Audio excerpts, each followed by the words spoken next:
The story of a family betrayal so deep it may never heal. But now he could go free. Years ago, Jean Swenson was sentenced to 5 years to life for sexually abusing. But if one of the victims has her way, Jean Swenson will never see the light of day.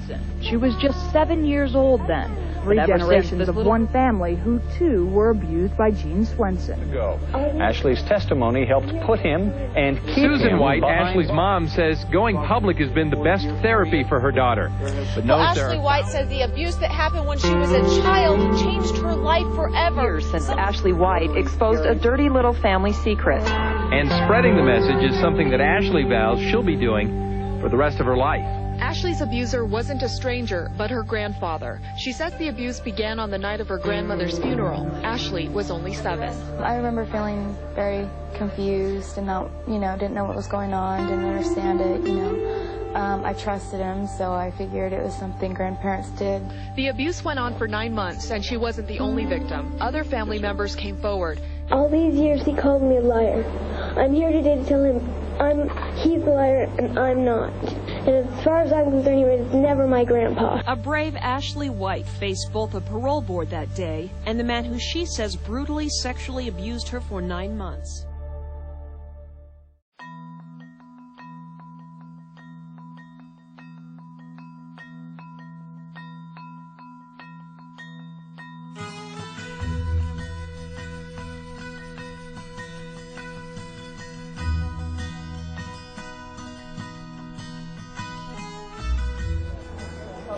Wasn't sure I'd ever get her back, and not as she come back, but she's just emerged and is amazing.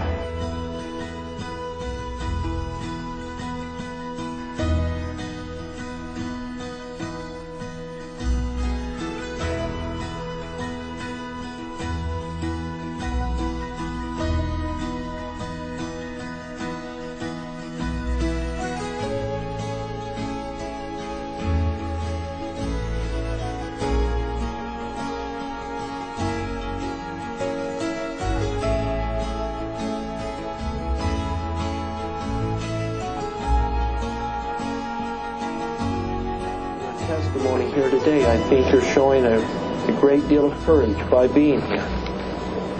Where did you find the guts to do that?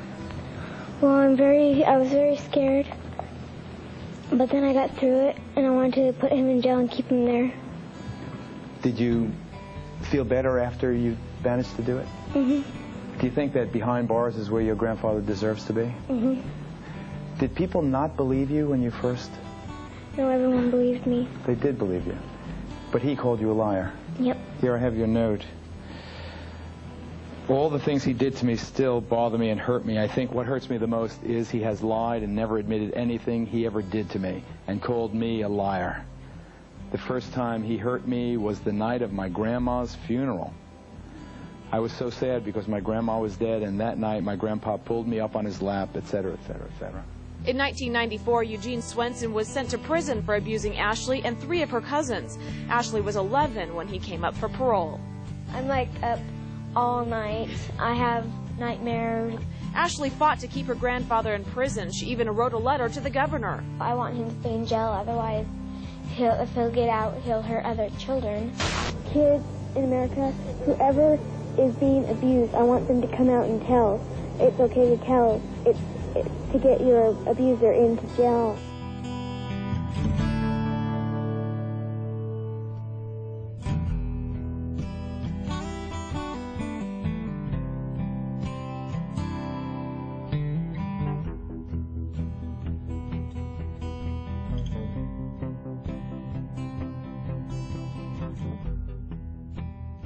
Silence is deadly, and you can strike back.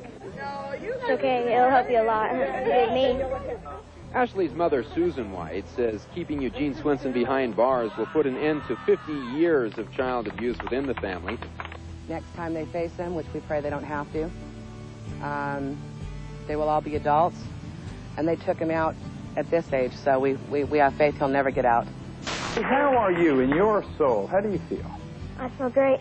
Yeah, well, tell us a little bit more. What do you want to be when you grow up? How's school going? That kind of thing. School's fine, and I want to be a singer. A singer? Mm-hmm. What kind of songs do you sing? Country and rock and stuff. Oh, can you hum us a few bars? What's your favorite? Ashley White spoke out against her grandfather's abuse at a parole hearing in '97, and that brave young girl's voice has helped keep him behind bars for a total of 11 years. But now he could go free. He is once again up for parole, and Ashley White, now 18, is reopening her wounds to keep her abuser, her own grandfather, away from other children forever. Please do not let him ever harm another child again. With your help, we have the opportunity to keep him in prison for a life sentence. When Ashley faced her grandfather that first time, he denied ever molesting her. But I have never in my life molested that young lady. Never. But at this hearing, after 2 years of therapy in prison, he finally admitted the truth. I understand, after going through therapy, the terrible psychological, mental, and emotional damage this has done to my victims. I'm ashamed, terribly ashamed of my past behavior. What was it like going before that parole board? Oh, it was so hard, especially after he admitted. I mean, I didn't think I was going to be able to do it, you know. At first, I had the courage and the strength, and then when he admitted, I broke. It just, all these years, you know, he called me a liar, and then I started believing him, even though I knew it happened, and then he admitted it, so. Did you get any resistance from family members? No, my family was very supportive. What did you hope to gain by going and speaking to the parole board? I wanted an impact on him staying in for what he's done and the crime he's committed. I took a look at your speech that you gave the parole board, and in it, everyone, Megan Kanka, Polly Class, Samantha Runyon, Sarah Michelle Lundy, Amanda Brown, Jessie Lunsford, you showed pictures of all of these girls to the parole board. Why? I wanted to talk on those who couldn't be there to talk for themselves anymore.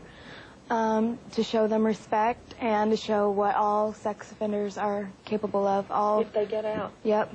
They have a cycle that works straight to kidnapping, rape, and murder. You know, it starts out with molesting and sodomy and then goes straight to that. For a while, I held a little bit of guilt thinking, was it something I did? Was it, you know, and I can see where other victims think, well, maybe I, you know, shouldn't have done that or went there with him, or maybe it's somehow my fault, but it's not. You know, it's in their mind, they pick out the person, they have it all planned out, you know, you're just a victim in it, and I want to show people that you're not the victim, you can be the survivor and fight back.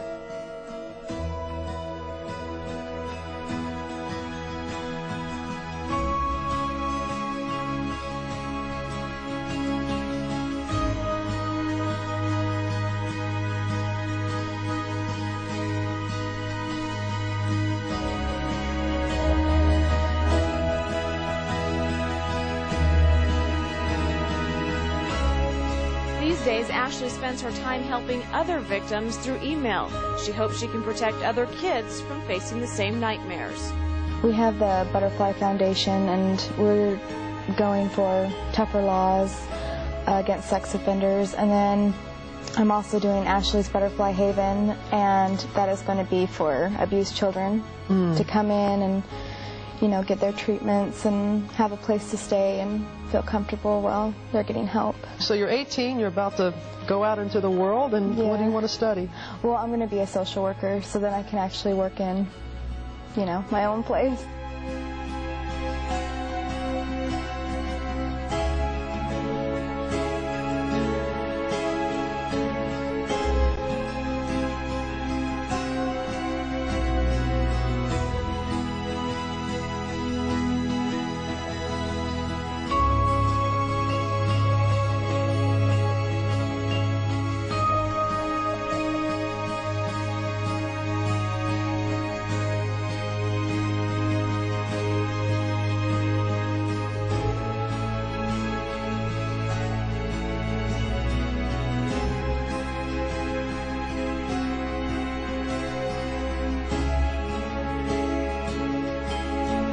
I turned it into something positive and gave me strength.